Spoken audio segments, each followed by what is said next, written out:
الحمد للہ وحدہ والصلاة والسلام علی من لا نبی بعد اما بعد فاعوذ باللہ من الشیطان الرجیم بسم اللہ الرحمن الرحیم۔ دینی بھائیو، تمام ظاہری اور باطنی اعمال، وہ تمام چیزیں جو آپ ظاہری طور سے کرتے ہیں یا چھپا کر کرتے ہیں، وہ تمام باتیں، وہ تمام رویے، وہ تمام انداز جو آپ اختیار کرتے ہیں، اگر وہ اللہ کے دین کے مطابق ہے، اس کے اندر اخلاص ہے، آپ کی نیت درست ہے، تو یقینی طور سے یہ مفید ہے اور دنیا و آخرت میں بھلائی کا موجب بننے والا ہے۔ لیکن اگر قرآن و سنت کے مطابق نہیں ہے، اس میں اخلاص للہیت نہیں ہے، دکھاوا ہے یا کسی اور مقصد کے لیے ہے، تو پھر اس کا انجام اللہ کے ہاں بہتر نہیں ہوگا۔ اسی سلسلے کی 2-3 آیتوں کا ترجمہ اور اس کی مختصر تفسیر آئیے سماعت کرتے ہیں۔ وما امروا الا ليعبدوا الله مخلصين له الدين حنفاء ويقيموا الصلاة ويؤتوا الزكاة وذلك دين القيمة۔ اور انہیں صرف یہی حکم دیا گیا تھا کہ وہ اللہ کی عبادت کریں، اس کے لیے عبادت کو خالص کر کے، یکسو ہو کر، اور وہ نماز قائم کریں اور زکوٰۃ دیں، اور یہی نہایت درست دین ہے کہ نبی کریم صلی اللہ علیہ وسلم اور قرآن کریم نے انہیں جس بات کی دعوت دی، وہی دعوت موسیٰ اور عیسیٰ نے دی تھی، اور وہی بات تورات و انجیل میں نازل ہوئی تھی، یعنی سب کا دین ایک تھا، اور سب نے بنی نوع انسان کو اسی بات کا حکم دیا کہ وہ صرف ایک اللہ کی بندگی کریں، تمام عبادتوں سے مقصود صرف اسی کی رضا ہو، اور تمام باطل ادیان کو چھوڑ کر دین اسلام میں داخل ہو جائیں، جس کے سوا اللہ کے نزدیک کوئی صحیح دین نہیں، اور نماز پڑھیں اور زکوٰۃ دیں۔ لن ينال الله لحومها ولا دماؤها ولكن يناله التقوى منكم كذلك سخرها لكم لتكبروا الله على ما هداكم وبشر المحسنين۔ اللہ تک نہ ان کا گوشت پہنچے گا اور نہ خون، صرف تمہارا تقوی اس تک پہنچے گا۔ اس نے جانوروں کو اس طرح اس لیے تمہارے تابع بنا دیا ہے تاکہ اللہ نے تمہیں جو راہ راست پر ڈالا ہے اس کا شکر بجا لاتے ہوئے تکبیر پڑھو، اور اے نبی آپ بھلا کام کرنے والوں کو خوشخبری دے دیجئے۔ زمانہ جاہلیت میں مشرکین عرب جب اپنے بتوں کے نام سے جانور ذبح کرتے تو اس کا گوشت ان بتوں پر ڈالتے اور ان پر اس کا خون چھڑکتے۔ اللہ تعالیٰ نے فرمایا کہ تم اللہ کے نام سے ہدی یا قربانی کا جانور اس لیے ذبح کرتے ہو کہ وہ تمہارا خالق و رازق ہے، اس کا گوشت اور خون اللہ کو نہیں پہنچتا، اس لیے کہ وہ تو ہر چیز سے بے نیاز ہے۔ اللہ تو تمہاری نیت اور تمہارے اخلاص و تقوی کو دیکھتا ہے کہ تم نے کیا اس کی رضا کے لیے یہ کام کیا ہے۔ آخر میں نبی کریم صلی اللہ علیہ وسلم کو حکم دیا کہ آپ ان لوگوں کو خوشخبری دے دیجئے جو اللہ کی شریعت کے مطابق اچھا عمل کرتے ہیں۔ قل ان تخفوا ما في صدوركم او تبدوه يعلمه الله ويعلم ما في السماوات وما في الارض والله على كل شيء قدير۔ آپ کہہ دیجئے کہ تم چاہے اپنے سینے کی باتوں کو چھپاؤ یا ظاہر کرو، اللہ انہیں جانتا ہے، اور جو کچھ آسمانوں اور زمین میں ہے انہیں جانتا ہے،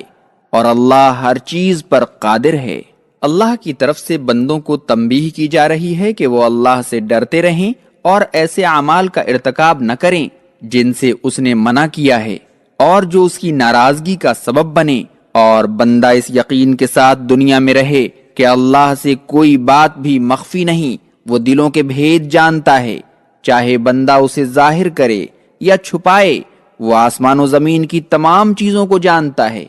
زمینوں، پہاڑوں اور سمندروں کا ایک ذرہ یا اس سے بھی کوئی چھوٹی چیز اللہ سے مخفی نہیں، اور جب کوئی چیز مخفی نہیں تو اگر کوئی شخص پوشیدہ طور پر مسلمانوں کے خلاف، اسلام کے خلاف سازش کرنے والے کافروں سے دوستی رکھے یا نبی کریم صلی اللہ علیہ وسلم کی تکذیب کرے یا کفر کا ارتکاب کرے تو اللہ تعالیٰ سے یہ باتیں کیسے مخفی رہ سکتی ہیں؟ اللہ ہمیں اخلاص نصیب فرمائے، اللہ ہمیں سچا اور اچھا ایمان والا بنا دے، ہمارے ہاتھ سے لوگوں کو فائدہ پہنچے، نقصان نہ پہنچے، دنیا میں امن و امان کا ذریعہ بنا دے، دنیا میں پھیلی بدامنی کو دور کر دے، اور جو لوگ بھی اس کی راہ میں جس طرح بھی کوششیں کر رہے ہیں، جو لوگ بھی اللہ کی راہ میں دنیا میں امن و امان قائم کرنے کی، دنیا میں اچھائیوں کو پھیلانے کی، اس کے دین کی خدمت میں لگے ہوئے ہیں، اللہ ان کو کامیابی و کامرانی نصیب فرمائے، آمین۔ اصلاح نیت کی ضرورت و اہمیت۔ امیر المومنین ابو حفص عمر بن خطاب رضی اللہ عنہ سے روایت ہے، وہ کہتے ہیں کہ میں نے رسول اللہ صلی اللہ علیہ وسلم کو فرماتے ہوئے سنا، تمام اعمال کا دار و مدار نیتوں پر ہے، اور ہر شخص کو اس کی نیت کے مطابق اجر ملے گا۔ جس کی ہجرت اللہ تعالیٰ اور اس کے رسول صلی اللہ علیہ وسلم کے لیے ہو تو اس کی ہجرت اللہ تعالیٰ اور اس کے رسول کے لیے ہے، اور جس کی ہجرت حصول دنیا کے لیے ہو یا کسی عورت سے نکاح کی غرض سے ہو تو اس کی ہجرت اسی چیز کے لیے ہے جس کے لیے اس نے ہجرت کی ہے۔ اربعین نووی حدیث نمبر 1، صحیح بخاری حدیث نمبر 1، صحیح مسلم حدیث نمبر 1907۔ لغوی طور پر نیت کا معنی ارادہ ہے، اور اصطلاحی طور پر اس ارادے کو کہتے ہیں جو فعل کے ساتھ متصل ہو۔ اس حدیث میں ابو حفص عمر بن خطاب رضی اللہ عنہ کی کنیت ہے۔ حضرت صلی اللہ علیہ وسلم نے اس حدیث مبارک میں یہ حقیقت بیان فرمائی ہے کہ انسان کے تمام اعمال کی قبولیت اور ان کے اجر و ثواب کا انحصار نیت پر ہے۔ عمل کرنے والے کی نیت درست ہو تو اس کا عمل اللہ تعالیٰ کے ہاں مقبول اور عمل کرنے والے کو اس کا ثواب ملتا ہے، اور اگر عمل کرنے والے کی نیت درست نہ ہو تو بظاہر وہ عمل کتنا ہی اچھا ہو اور کتنا ہی عمدہ کیوں نہ ہو، عمل کرنے والے کو اس کا ثواب نہیں ملتا، بلکہ وہ عمل اس کے لیے وبال اور باعث گناہ بن جاتا ہے۔ گویا نیت تمام اعمال کی روح ہے۔ نیت کی درستی اور خرابی سے کیا مراد ہے؟ نیت کی درستی سے مراد یہ ہے کہ نیک کام محض اللہ تعالیٰ کی رضا کے لیے کیا جائے، کسی کے خوف سے یا کسی کی خوشنودی کے لیے نہ ہو، نیز لوگوں میں شہرت، نیک نامی یا دنیاوی منفعت کا لالچ بھی نہ ہو، اور اگر عمل اللہ تعالیٰ کی رضا کے بجائے کسی شخص کی خوشنودی یا لوگوں میں عزت و شہرت اور نام و نمود یا مزید کسی دنیاوی لالچ کی غرض سے یا اس کی خاطر ہو تو یہ نیت کی خرابی ہے۔ اس حدیث میں حضرت صلی اللہ علیہ وسلم نے یہی چیز ایک مثال دے کر واضح فرمائی ہے کہ اگر کوئی شخص ہجرت جیسا عمل محض اللہ تعالیٰ کی رضا اور اس کے رسول صلی اللہ علیہ وسلم کی اطاعت و محبت کے لیے کرے تو اس کی ہجرت اللہ تعالیٰ اور اس کے رسول کے لیے ہے، یعنی اس کا یہ عمل اللہ کے ہاں مقبول اور وہ شخص اجر و ثواب کا مستحق ہے، اور وہ رسول کا اطاعت گزار اور فرمانبردار ہے۔ اور اگر ہجرت کرنے والے نے یہ عمل دولت کمانے یا کسی عورت سے شادی کرنے کی لالچ میں کیا ہو تو اس کی یہ ہجرت اسی کے لیے ہے جس کے لیے اس نے ہجرت کا یہ عمل کیا ہے، یعنی اسے اس عمل کا کوئی ثواب نہ ہوگا اور وہ رسول اللہ صلی اللہ علیہ وسلم کی عقیدت میں یا عقیدت مندوں میں یا فرمانبرداروں میں شمار نہ ہوگا۔ حالانکہ ہجرت ایک ایسا عمل ہے جس کے بارے میں نبی کریم صلی اللہ علیہ وسلم نے فرمایا، صحیح مسلم کی حدیث ہے جس کا مفہوم یہ ہے، ہجرت کرنے والے انسان کے سابقہ زندگی کے تمام گناہ بخش دیے جاتے ہیں۔ حضرت صلی اللہ علیہ وسلم نے اس حقیقت کو مختلف انداز میں بیان فرمایا ہے۔ حضرت ابو ہریرہ رضی اللہ عنہ سے مروی ایک حدیث میں ہے، جیسا کہ یہ حدیث بھی مسلم شریف میں ہی ہے، بے شک اللہ تعالیٰ تمہاری شکل و صورت اور مال و دولت کو نہیں دیکھتا،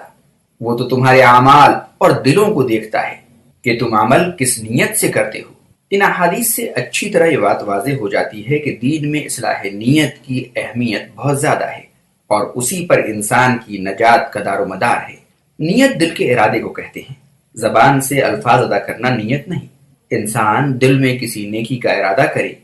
تو اسے ایک نیکی کا ثواب مل جاتا ہے، اور جب وہ عمل کر لے تو اسے اخلاص کے لحاظ سے 10 گنا سے 700 گنا تک اجر و ثواب ملتا ہے۔ حضرت ابو کوثر رضی اللہ عنہ فرماتے ہیں کہ رسول اللہ صلی اللہ علیہ وسلم نے فرمایا، میں 3 باتوں کی قسم اٹھاتا ہوں اور تم سے ایک حدیث بیان کرتا ہوں، اسے یاد رکھنا، صدقہ کرنے سے کسی کے مال میں کمی واقع نہیں ہوتی۔ جس کسی پر ظلم ہو اور وہ صبر کرے تو اللہ تعالیٰ اس کی عزت میں اضافہ فرماتا ہے۔ جو شخص مانگنا شروع کر دے تو اللہ تعالیٰ اس پر فقر و تنگ دستی کا دروازہ کھول دیتا ہے، یعنی اور وہ ہر قسم کے مال و دولت کے باوجود مانگتا پھرتا ہے۔ پھر فرمایا ایک اور بات بیان کرتا ہوں، اسے بھی یاد رکھنا، یہ دنیا 4 قسم کے لوگوں کے لیے ہے۔ ایک وہ جسے اللہ تعالیٰ مال و دولت اور علم سے نوازتا ہے، اور وہ ان دونوں کے بارے میں اللہ تعالیٰ سے ڈرتا ہے، صلہ رحمی کرتا ہے اور اللہ کے حق کو جانتا یعنی ادا کرتا ہے، ایسا آدمی سب سے افضل ہے۔ دوسرا وہ ہے جسے اللہ تعالیٰ علم عطا فرمائے اور دولت نہ دے، مگر وہ صدق و خلوص نیت سے کہے کہ اگر میرے پاس مال ہوتا تو میں فلاں کی طرح نیک اعمال کرتا، حالانکہ اس کی صرف نیت ہے اور دوسرے کا عمل، تاہم دونوں کا اجر و ثواب برابر ہے۔ تیسرا وہ ہے جسے اللہ تعالیٰ مال عطا فرماتا ہے اور وہ علم سے محروم ہوتا ہے، وہ مال کو بے تحاشا بغیر سوچے سمجھے اور بغیر علم کے خرچ کرتا ہے، نہ اللہ تعالیٰ سے ڈرتا ہے، نہ صلہ رحمی کرتا ہے اور نہ اللہ تعالیٰ کے حقوق کو جانتا ہے اور نہ ادا کرتا ہے، یہ سب سے برا ہے۔ چوتھا وہ ہے جسے اللہ نے نہ علم دیا نہ مال دیا، لیکن وہ کہتا ہے کہ اگر میرے پاس مال ہوتا تو میں فلاں کی طرح برے کام کرتا، حالانکہ اس کی صرف نیت ہے اور دوسرے کا عمل ہوتا ہے، تاہم دونوں کا گناہ برابر ہے۔ جامع ترمذی حدیث نمبر 2325۔